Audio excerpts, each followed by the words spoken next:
Well, the pandemic has been a stressor for management teams across the globe. How do you lead a team effectively when just about everybody's working from home? That's next on The Jeff Crilley Show. Life has a funny way of coming around full circle. This is The Jeff Crilley Show.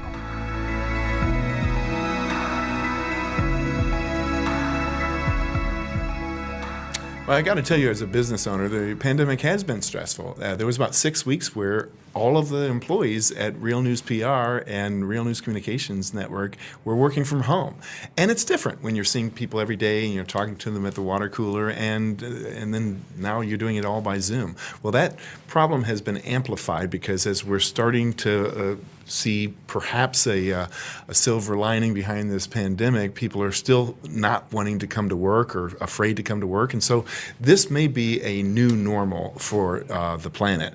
To talk about that, Bart Kornhorst, he is a leadership expert. He heads up the leadership group systems, and he has the Texas territory, which is a big territory, for Crestcom International. Bart, thank you for coming on the show. Thank you, Jeff. It's great to be here. Thanks a lot. Yes, we actually have seen a lot of movement in the workplace, haven't we? We've seen a lot of different changes of patterns and things like that. I think to start with, though, I think everybody can look back and think about what did they have to do before the pandemic hit. And many of those things haven't changed. We can anchor ourselves and really get centered around our management focus and competence by knowing we still have to drive for results. We still have to identify how to negotiate effectively. We still need to be able to manage our time, but the parameters have changed, and some of the behaviors have changed. Yes. Take me back to the early days of the pandemic, because I have to believe all the companies that you are working with is like, Bart, we don't have a playbook for this. What were you telling them? Well, and of course we were in that same mode ourselves. We were doing in-person training classes. We were bringing in companies into rooms and doing exercises and working with media and things like that. And suddenly we couldn't do that anymore. Now, fortunately, part of our strategy and our innovation focus has enabled us to be prepared because we had already planned on doing virtual programs. But what we had planned to do in 18 months, we now had to do in actually a week. And we did it. Wow. And it got better over time. So perfection, first of all, was the enemy, right? Yes. You're right. So that's the first thing. But the larger organization that you're with is extremely successful, and you told me that they just received an award?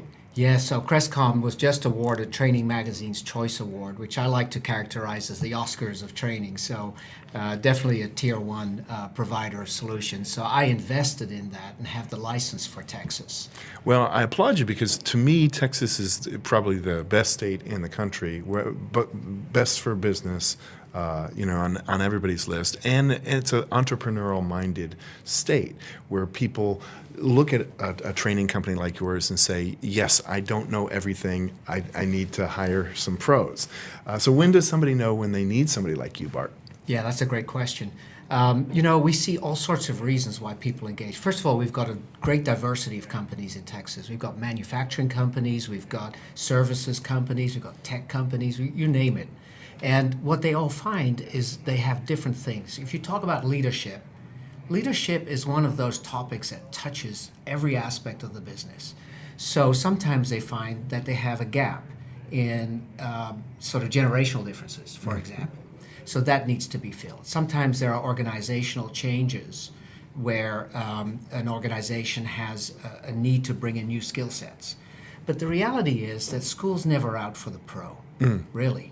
So we're always constantly out there trying to learn new ways to use what we already know and build on our skill sets by learning new things.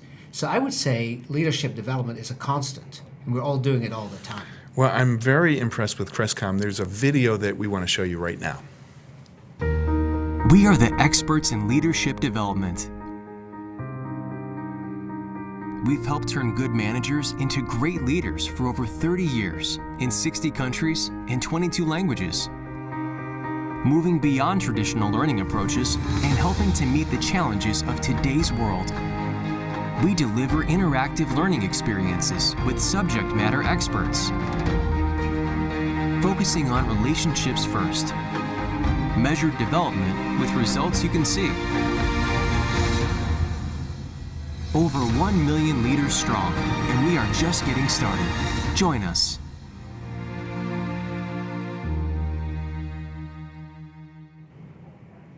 Well, I worked in TV news, and in many of the stations that I worked in, you had a similar story. The salesperson who was really killing it got elevated to manager of the sales department, and pretty soon they were the general manager of the entire station, but had never read a management book. Yeah, exactly. We see that all the time.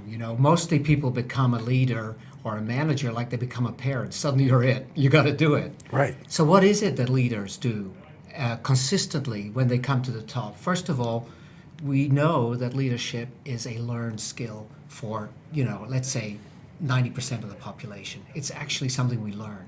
And so things like driving for results, there's a lot of different things to that. Accountability is one of them. Things like understanding what the drivers are for the business. We all look at the technical skills, but what about the mindset skills, about interdepartmental collaboration, for example? Yes. Or emotional intelligence. That's, for example, one of the top areas that are predictive in terms of a leader's competence and capabilities and ability to grow in their role. So those are examples, I think, of some of the competencies. Now, we've put those into a set of 30 different competencies, which we put into a series of modules that we train people on. But we take them through a structured development process, and that's important. Well, let's talk more about that. During good times, you were out and about speaking, not so much right now, but we've got some pictures that we want to show you. How many speeches would you normally do pre-pandemic? So we actually take people through, we sign up with our clients for a whole year to start with. And so they join us monthly. And so I would do like 4 or 5 of these classes, in some weeks. Wow. And so that would, I'd have 60 people in the program. And we do that the same now, virtually. That's wonderful. We didn't lose a single customer. That's wonderful. And we want to give you a chance to talk about the workshops that you're doing online. Let's go ahead and put up the graphic on the authentic leadership. Tell us more about that. Yeah, that's actually a webinar that we did. So we do free webinars for our our participants, but just generally as well, because we're passionate about really explaining what leadership is. And authentic leadership just happens to be something that came out of Harvard. Actually, one of the Harvard professors. It's an iteration of servant leadership, authentic leadership, the theories of leadership.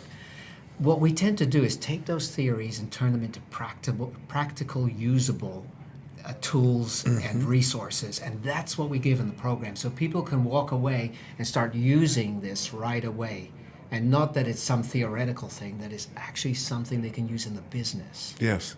Well, I relate to this because, I look at the things I love to do and the things I hate to do. I hate to manage people. I just know that about myself. I'm a boomer. I'm the guy who would say, because I said so. And it doesn't play well with millennials and Gen Zs, does it? No, it doesn't. It doesn't. And so the generational differences are, I admire the millennials and the Gen Zs. Because they will put up with certain things and not others, and we are all leaders in our own roles. Yes. So to me, that's a sign of leadership.